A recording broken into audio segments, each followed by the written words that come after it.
Hello viewers, অচ্যুতদার free coaching চ্যানেলে তোমাদের সকলকে স্বাগত জানাই।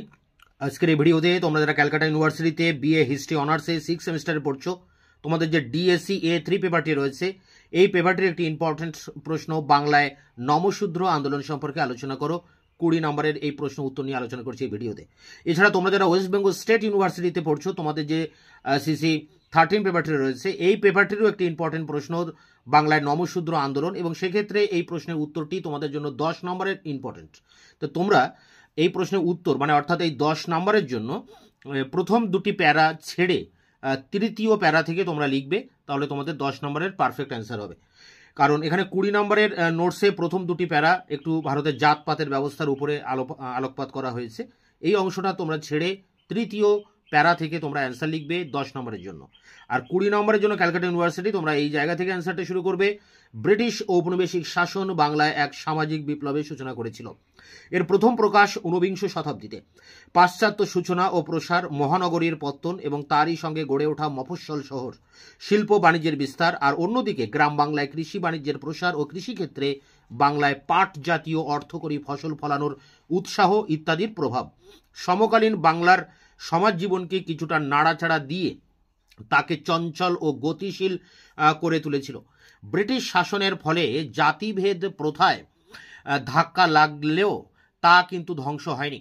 তবে একদিকে শহরাঞ্চলে যেমন দেখা গিয়েছিল হিন্দুদের কোনো কোনো প্রচলিত বিধিকে নস্যাৎ করার প্রয়াস, 19 শতকের দ্বিতীয়ার্ধে খাদ্য পানীয় ও সমুদ্র যাত্রা প্রভৃতির উপর সমাজের শক্তি বাঁধন আলগা হতে থাকে। অন্যদিকে গ্রাম অঞ্চলে শুরু হয়েছিল জাতি কাঠামোর নিচু তলায় অবস্থানকারী বিভিন্ন সম্প্রদায়ের উপর তলায় উঠে আসার প্রয়াস। পশ্চাৎপদ ও নিম্ন বর্ণগুলির সামাজিক সচলতার আন্দোলনের দুটি স্তর। প্রথমত উচ্চবর্ণের অনুষ্ঠানগত প্রতীকগুলি গ্রহণ এবং শিক্ষা, চাকরি ও রাজনৈতিক ক্ষমতার ভাগ দাবি করা। সমাজবিদ M.N.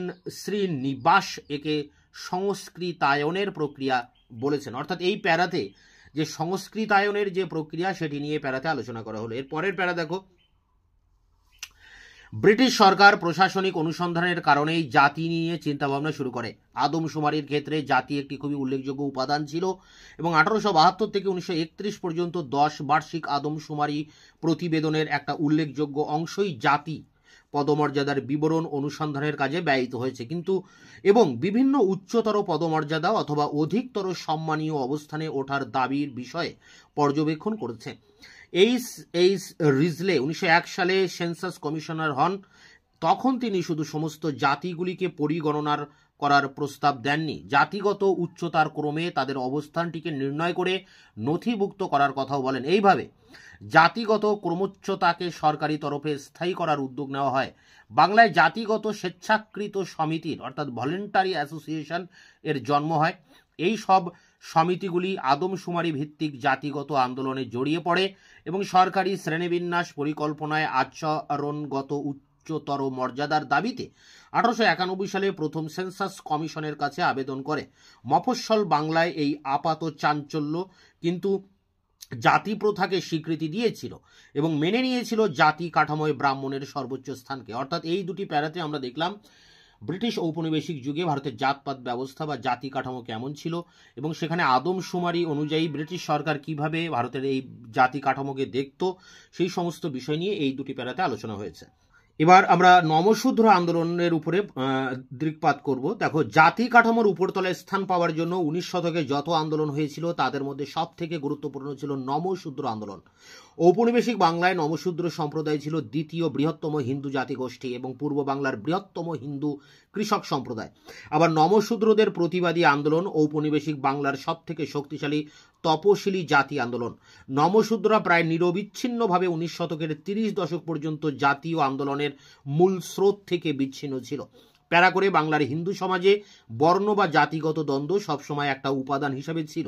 এমনকি 1891 সালে প্রথম 10 সাল আদমশুমারি শুরু হবার অনেক আগে থেকেই নিম্নবর্ণের হিন্দুরা উচ্চতর শাস্ত্রীর দাবি করে, এমন দৃষ্টান্ত একাধিক রয়েছে। বাখরগঞ্জ বা ফরিদপুরের চণ্ডালেরা 1870-এর দশকে উচ্চবর্ণের হিন্দুদের সঙ্গে সব রকম সম্পর্ক বর্জন করে, কারণ উচ্চবর্ণের হিন্দুরা একজন চণ্ডাল মাতব্বরের বাড়িতে খাওয়ার আমন্ত্রণ প্রত্যাখ্যান করে, এই কারণে যে আমন্ত্রণকারী ওই ব্যক্তি তার নিচু মর্যাদার কারণে শাস্ত্রীয় বিধান অনুসারে এটা আশা করতে পারেন না। এই ঘটনার পর থেকেই চণ্ডালেরা তাদের মর্যাদা উন্নয়নে ক্রমাগতভাবে সংগ্রাম চালায়। বিংশ শতাব্দীর শুরু থেকে অধিক সম্মানিত নমশূদ্র পদবী এবং ব্রাহ্মণের মর্যাদার দাবি জানায়। 1911 সালের জনগণনায় অবমাননাকর চণ্ডাল নামের অবলুপ্তি ঘটে। জনগণনায় চণ্ডাল নামের অপসারণ হয়েছে ঠিকই, কিন্তু তাদের অস্পৃশ্যতা ঘোচেনি। বিংশ শতাব্দীর শুরু থেকেই বাংলায় উচ্চবংশীয় হিন্দুরা প্রতিষ্ঠিত বর্ণপ্রথার বিরুদ্ধে পরিচালিত কোনো আন্দোলনকে অনুমোদন করেনি। প্যারা করে প্রথম বিশ্বযুদ্ধের পরবর্তীকালে জাতীয় রাজনৈতিক এবং অর্থনৈতিক অবস্থার পরিপ্রেক্ষিতে নিম্ন জাতিগোষ্ঠীর আন্দোলন দানা বেঁধে ওঠে। বাংলায় জাতিভিত্তিক সংগঠনগুলি সামাজিক অর্থনৈতিক দাবি ছাড়াও রাজনৈতিক দাবি উত্থাপন করে। জাতীয় আন্দোলন প্রধানত উঁচু জাতের কাজিয়া। গান্ধীর যোগদান এই আন্দোলনে কিছুটা পরিবর্তন এনেছিল, কিন্তু সেই পরিবর্তন ছিল নিতান্তই প্রসাধনিক। ফলে উচ্চ বর্ণবাদ বিরোধী অনেক আন্দোলন বাংলার ধর্মীয় সমাজ ও রাজনৈতিক জীবনকে আলোড়িত করে। বাংলার নমশূদ্র সম্প্রদায় ছিল দ্বিতীয় বৃহত্তম হিন্দু জাতিগোষ্ঠী এবং পূর্ব বাংলার বৃহত্তম কৃষক সম্প্রদায়। আবার নমশূদ্রদের প্রতিবাদী আন্দোলন ঔপনিবেশিক বাংলায় সবচেয়ে শক্তিশালী তপশিলি জাতি আন্দোলন। নমশূদ্ররা প্রায় নিরবিচ্ছিন্নভাবে 20 শতকের 30-এর দশক পর্যন্ত জাতীয় আন্দোলনের মূল স্রোত থেকে বিচ্ছিন্ন ছিল। বাংলার পূর্ব অংশে এই ধারারই সংগ্রাম ছিল মাতুয়া আন্দোলন। ব্রিটিশ শাসকরা স্বভাবতই এই দ্বন্দ্বের সুযোগ গ্রহণ করে। ব্রিটিশ সরকার হিন্দুদের মধ্যে বিভেদ সৃষ্টি করার উদ্দেশ্যে 1932 সালে সাম্প্রদায়িক বাটোয়ারা কমিউনাল অ্যাওয়ার্ড দ্বারা অস্পৃশ্য ও অনুন্নত সাম্প্রদায়িক পৃথক নির্বাচনের অধিকার দেয়। নিম্নবর্ণের হিন্দুদের জন্য আসন সংরক্ষণের ব্যবস্থা করা হয়। অবশেষে গান্ধী ও আম্বেদকরের মধ্যে পুনা ভূমিতে স্থির হয় উন্নত ও অনুন্নত হিন্দু সম্প্রদায় যৌথভাবে ভোট দেবে। হিন্দুদের মধ্যে জাতি বিভাজনের উদ্দেশ্য ব্যর্থ হয়। 1937 সালের নির্বাচনে সারা বাংলা থেকে 30 জন পিছিয়ে রাখা সমাজ থেকে নির্বাচিত হন। এদের মধ্য থেকে 12 জন ছিলেন নমশূদ্র জাতির মানুষ। প্যারা করে শেষ প্যারা। 1940-এর দশকে নমশূদ্রদের প্রতিবাদী আন্দোলন বিচ্ছিন্নতাবাদের মধ্যে আটকে থাকেনি। এই আন্দোলনের প্রতিবাদী কণ্ঠটি নিরুদ্ধ হয়ে যায় নতুন গোষ্ঠী পরিচয় বিকাশের মাধ্যমে, আসন্ন দেশভাগ ও ক্ষমতা হস্তান্তরের প্রেক্ষিতে নতুন রাজনৈতিক সমীকরণে। এই আন্দোলনের কিছু নেতা আম্বেদকরের তপশিলি জাতিসংঘে যোগ দেন থেকে যান, কিন্তু কিছু নেতা আসেন বঙ্গীয় প্রাদেশিক কৃষক সভার নেতৃত্ব তেভাগা আন্দোলনের পূর্ব বাংলার ভাগচাষী আন্দোলনের গুরুত্বপূর্ণ ভূমিকা পালন করেছিল। ফলে বাংলায় বর্ণভিত্তিক সংগঠনের যুগ শেষ হয়ে আসতে থাকে। এই ছিল বাংলায় নমশূদ্র আন্দোলনের উপরে কোশ্চেন অ্যান্সার। এটি সংগ্রহ করে পরীক্ষার প্রস্তুতি নাও। তোমাদের এই পেপারটির অনেকগুলি প্রশ্নের উত্তর আমি ইতিমধ্যে চ্যানেলে আপলোড করে দিয়েছি, সেগুলো তোমরা সংগ্রহ করে নেবে। দেখা হচ্ছে অন্য কোনো ভিডিও ক্লাসে। ততক্ষণে চ্যানেলকে তোমরা সাবস্ক্রাইব করে রাখবে, বন্ধুদের কাছে শেয়ার করবে।